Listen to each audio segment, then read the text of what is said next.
बिस्मिल्लाहिर्रहमानिर्रहीम अस्सलाम वालेकुम। दो ख़बरें मैं आपके सामने रख देता हूँ। एक तो कैंप डेविड अमेरिका से आ रहा है, वो चीन और अमेरिका के दरमियान में जो टेंशन है उस हवाले से ख़बर है, और उसमें जो रीजनल दूसरे पावर्स हैं उनका भी रोल इस हवाले से नज़र आ रहा है, वो मैं तफसीलन आपके सामने रख देता हूँ। लेकिन उससे पहले जड़ावाला के अंदर प्राइम मिनिस्टर जो निगरां हमारे वज़ीर आज़म हैं अनवारुल हक काकड़ साहब, उन्होंने विज़िट पे किया मंडे को, और ये एक अच्छा जेस्चर था क्रिश्चियन कम्युनिटी के साथ यकजहती का, जिसमें उन्होंने कंपनसेशन के चेक्स भी तकसीम किए। और वहाँ पे जो उन्होंने तकरीर की उसमें एक जुमला बड़ा इम्पोर्टेंट था कि ये रियासत की ज़िम्मेदारी है कि वो अक़लियतों के माल और जान की हिफाजत करे, और मैं दुआ करता हूँ कि अल्लाह करे कि पाकिस्तान जो है अक़लियतों की जान और माल की हिफाजत करे। अब अमल करने का वक्त है, और उन्होंने कोट किया कायद अज़म मोहम्मद अली जिन्ना की 1948 की तकरीर को, खुदा करे उस पर भी रियासत अमल करे। इस हवाले से जो जड़ांवाला की जो डिस्ट्रिक्ट मैनेजमेंट है उन्होंने एस्टिमेट लगाया है कि तकरीबन 67 बिलियन रुपीज़ का नुकसान हुआ है, जिसमें 22 चर्चेज़ चली हैं, और 22 चर्चेज़ में तकरीबन 29.1 मिलियन रुपीज़ का नुकसान है। और इसी तरह 91 ईसाई भाइयों के जो घर हैं उनको नज़र आतिश किया गया, उधर तबाही की गई। इस हवाले से 38.5 जो है मिलियन रुपीज़ का नुकसान हुआ है।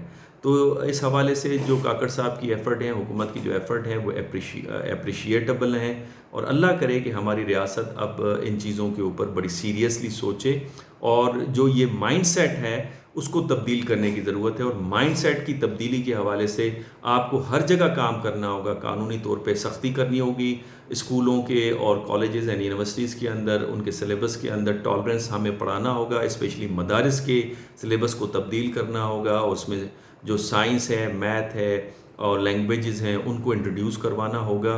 मैं समझता हूँ इन इक़दामात पे तेज़ी के साथ अमल करना होगा, और मुस्तक़िलन अमल करना होगा, उसके ऊपर चेक भी रखना होगा। अदरवाइज़ पाकिस्तान की जो 70 की दहाई में जो एक वाइब्रेंट सोसाइटी थी उसको रिवाइव हम नहीं कर पाएंगे। आ जाते हैं जनाब दूसरी जो समिट हुई है कैंप डेविड के अंदर मंडे को, इसके ऊपर चाइना ने रद्दअमल भी अपना ज़ाहिर किया है, और ये अपनी नौयत की पहली समिट थी, और प्रेसिडेंट जो बाइडन ने इसकी मेज़बानी की। और पहली नौयत की इसलिए कि ये पहली मरतबा 3 ममालिक जिसमें अमेरिका, जापान और साउथ कोरिया उन्होंने सबमिट की है। अलबत्ता पहले रीजनल जो समिट्स हुआ करती थी उसके साइड लाइन्स पर ये मुलाकात तो करते थे, लेकिन इस नौयत की ये पहली समिट है, और उसमें बड़े अहम फ़ैसले हुए, जहाँ पे चीन के जारियाना जो बर्ताव है उसके ऊपर तो उन्होंने तनकीद किया है साउथ ईस्ट एशिया और साउथ चाइना वाटर के अंदर और ताइवान के हवाले से, जिस पे चीन का रद्दअमल जो बड़ा सख्त आया, उन्होंने कंप्लेन लॉन्च की है। लेकिन 3 अहम फ़ैसले इसमें जो हुए हैं, उसमें पहला फ़ैसला ये कि हॉटलाइन इस्टब्लिश करेंगे ये तमाम ममालिक, और एक दूसरे के साथ इंटेलिजेंस शेयरिंग करेंगे, स्पेशली नॉर्थ कोरिया के हवाले से। दूसरा फ़ैसला ये है कि समिट जो है 3 रुकनी जो ममालिक की ये समिट है, ये हर साल रेगुलरली हुआ करेगी।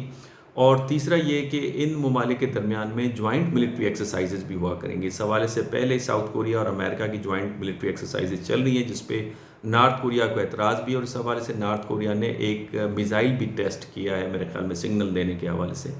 चीन का मौक़िफ़ इसके ऊपर बड़ा क्लियर है। चीन का कहना यह है कि ये चीन के अंदरूनी मामलात के अंदर मुदाखलत है, और चीन के जो ताल्लुकात हैं पड़ोसी ममालिक के साथ उसमें दरार डालने की एक काविश नज़र आती है। अब मैं अपनी एनालिसिस इस हवाले से रख देता हूँ। बुनियादी तौर पे मुझे यूँ लगता है कि अमेरिका इत्तहादियों के साथ मिलकर चीन को यूक्रेन जैसी वॉर के अंदर धकेलना चाहता है, लेकिन यहाँ पे जिस चीज़ को वो नज़रअंदाज कर रहे हैं वो चीन की जो सिविलाइजेशनल हिस्ट्री है, जिसमें कभी भी चीन एग्रेसिव नहीं हुआ, हमेशा वाइज ओल्ड मैन की तरह बिहेव करता है, उस अंसर को, उस नुक्ते को नज़रअंदाज किया जा रहा है। अलबत्ता चीन के पोस्चर में आपको तब्दीली ज़रूर नज़र आ रही है, जिसमें 50-60 जेट फाइटर्स भेज देते हैं, एयर स्पेस ताइवान की अपनी नेवी को मूव कर लेते हैं, लेकिन बुनियादी तौर पे ये स्ट्रेटेजिक सिग्नलिंग है ताइवान को कि वो अमेरिका के ऊपर सिक्योरिटी रिलायंस हद से ज़्यादा न करे। और माजी में इस तरह की बहुत सारी मिसालें मिलती हैं, जिसके अंदर 1956 में ईस्टर्न यूरोपियन ममालिक से अमेरिका ने कहा कि भाई अगर आप बगावत करते हैं कम्युनिस्ट रिजीम्स के ख़िलाफ़ और सोवियत यूनियन के ख़िलाफ़ तो हम आपकी हेल्प करेंगे।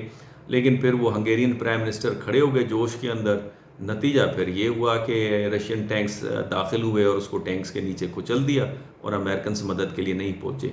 इसी तरीके से यूक्रेन की वॉर को अगर हम देखें तो नुकसान तो यूक्रेन का हुआ है, सदियाँ वो पीछे हो गया है उसकी तरक्की, और एक किस्म का कुर्बानी का बकरा बनाया अमेरिकन मफादात की खातिर। तो मैं समझता हूँ कि इससे ताइवान को इस हवाले से सबक सीखना होगा। और फिर जब ये कहा जाता है कि चीन की जारहाना पॉलिसी है, तो जारहाना पॉलिसी किसके ख़िलाफ़ है? ताइवान के ख़िलाफ़। वो तो वन चाइना पॉलिसी तस्लीम शुदा है पूरी दुनिया में, ख़ुद अमेरिका भी इसको तस्लीम करता है। ये कहना कि जी पीसफुल नेगोशिएशंस के ज़रिए से आप उसका इल्हाक़ करें और मिलिट्री स्ट्रेंथ शो न करें, भाई उनका अपना मुल्क है, वो जिस तरह से भी करें। तो मैं समझता हूँ इसमें ये जो नुक्ता है वन चाइना पॉलिसी का, जिसे पूरी दुनिया तस्लीम करती है, ख़ुद अमेरिका भी तस्लीम करता है, इसको भी इस हवाले से इग्नोर किया जा रहा है। अलबत्ता मैं ये समझता हूँ कि दुनिया में अमन जो है वो डायलॉग के ज़रिए से कायम होगा। इस हवाले से शंग्रीला डायलॉग ने एक एफ़र्ट्स भी इस हवाले से डाली। और फिर जो लॉयड ऑस्टिन हैं जो डिफेंस मिनिस्टर या डिफेंस सेक्रेटरी हैं अमेरिका के, उन्होंने मिलिट्री नेगोशिएशन या कॉन्टैक्ट की बात की चीन के हवाले से, और चीन ने उसको रद्द कर दिया। और चीन ने इसलिए रद्द किया कि वो चाहते हैं कि सियासी और माशी तौर पे डायलॉग चले, और अस्करी लिहाज से चीन कभी भी एंटागोनिज़म इस हवाले से नहीं चाहता। इजाज़त दीजिए, अल्लाह हाफ़िज़।